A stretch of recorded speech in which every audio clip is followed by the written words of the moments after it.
Greetings. I'm Chuck Pierce, the Missouri Society of CPA's governmental relations consultant, and I'm reporting to you this morning live outside the Capitol on the Monday morning after our legislative session has ended. Constitutionally, the legislature adjourned at 6 p.m. Friday, May the 18th. And this Capitol building, which was full of legislators, lobbyists, and staff trying to push forward the final stages of the legislative agenda for this year's session, is now as quiet as a CPA tax department on April the 16th. So it's probably a good time to give you an overview of what's happened in the session and to talk about what passed, what didn't, and some of the activities that occurred this week. The last week of the legislative session is always marked by a great deal of activity.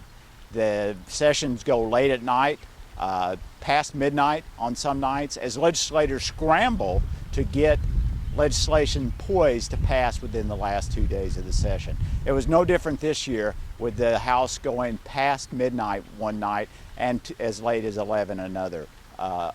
Legislation was poised to move on the last day. There were a lot of behind-the-scenes negotiations to try to see where compromises could be reached that would allow some of the high agenda items to move forward. There were some successes and there were some failures as we came into the last week of the session.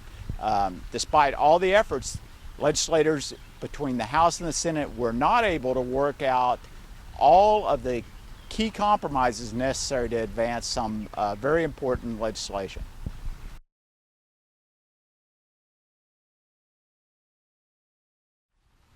Okay, let's talk about some of the things that didn't make it through the legislative session this year. For the second year in a row, the legislature was unable to work out the details of a plan for tax amnesty. Despite the fact that this was a key component of the governor's recommended budget with an approximately $75 million positive price tag, the Senate was completely reluctant to move this forward and didn't really want to grant amnesty to people who had not paid their taxes. Based on that fundamental difference between the two, the legislation did, although it passed the House in a variety of different bills, did not even receive a vote in the Senate. Again, for the third year in a row, one of the major talking points for this legislative session, a high priority, was reform of our tax credit programs. The House and the Senate were unable to work the details of this out. As a result of that, there was no significant tax credit reform, and in fact, many of what are so-called benevolent tax credits, the ones that go to charities and not-for-profits, are set to expire next year, and the Senate was unwilling to extend those sunsets. So it remains to be seen what will happen as the sunset dates for those credits approach and they wane. Most people are speculating that will create a lot more pressure on the legislature to advance these in the future years. There was no fix for the second injury fund. As you may know, the state's second injury fund faces a precipitous shortfall that really imperils its ability to fund claims. There was much discussion of that, but there was no movement to actually put in place a funding fix. Also, this marks the second year, despite the fact that almost 50% of the legislature was elected in 2010 on the platform of creating jobs. This marks the second year that the legislature has not advanced a comprehensive economic development plan. A lot of ideas were out there, but again, it came down to the negotiations between the House and the Senate and where compromises could be reached on tax credits, because whatever economic development plan was advanced had to be funded with cuts in other areas.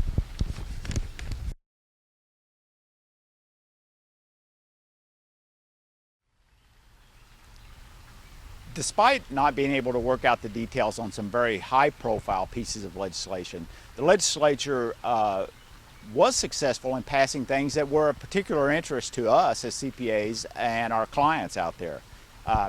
They passed a bill that would direct the state to move towards its ability to accept electronic payments. Many of the fees that taxpayers and businesses pay to the state, they're not able to pay those using debit or credit cards because the state's frankly just not set up for that. So both houses approved a measure to require the Office of Administration to move that initiative forward with implementation by approximately 2015. The bill that we've been tracking during the entire session that places a sunset provision on all administrative rules on a graduated scale passed. In fact, it passed in several different vehicles for the legislature. But basically, based on the date set forward, certain legislative administrative rules have to be reviewed by the agencies and then either tweaked, repealed, or reaffirmed over a course of a 5-year schedule.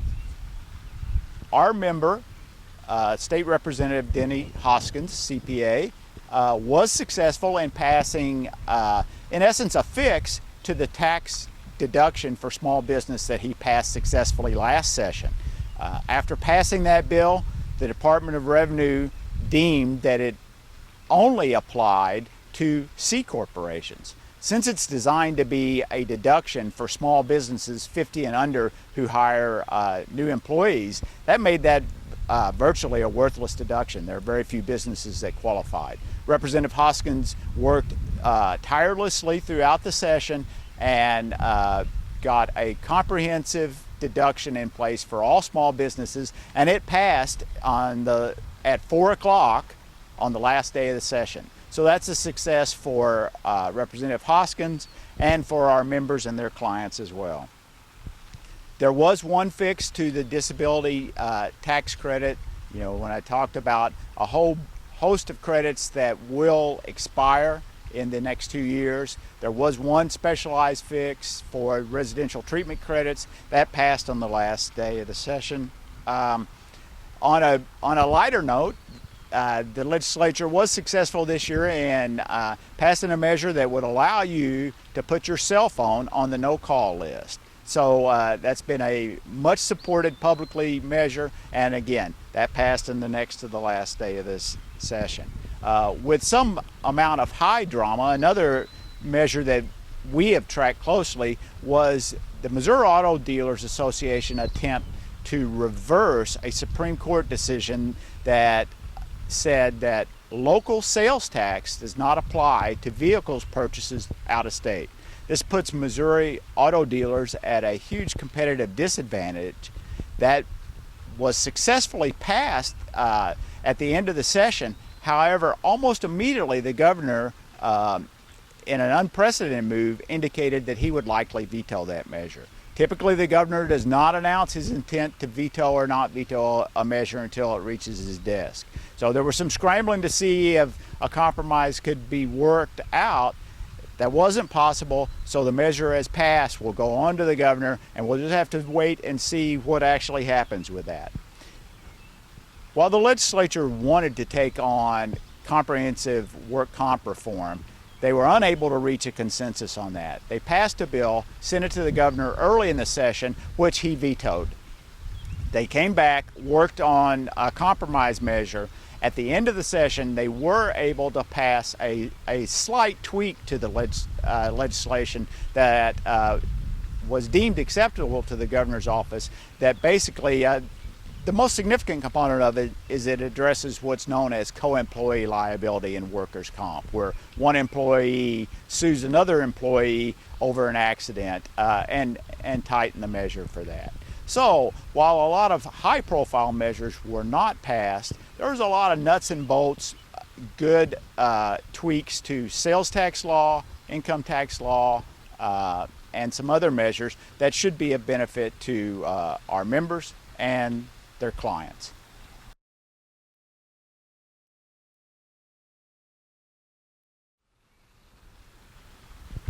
Okay, now I want to take just a minute and talk a little bit about where we are and where we're headed with our legislative activities. At this point on the Monday after the end of the legislative session, most of the bills aren't even printed.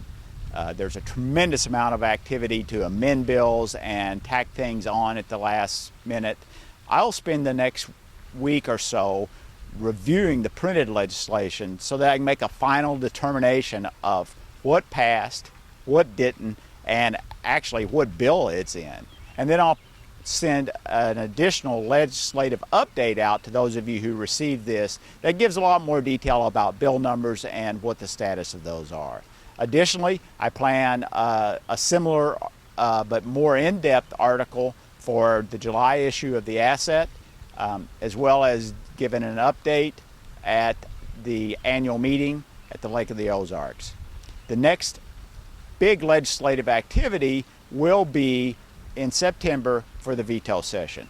However, look for bursts and updates as things happen during the session relative to the governor signing, not signing, or any other legislative news of interest. Thank you.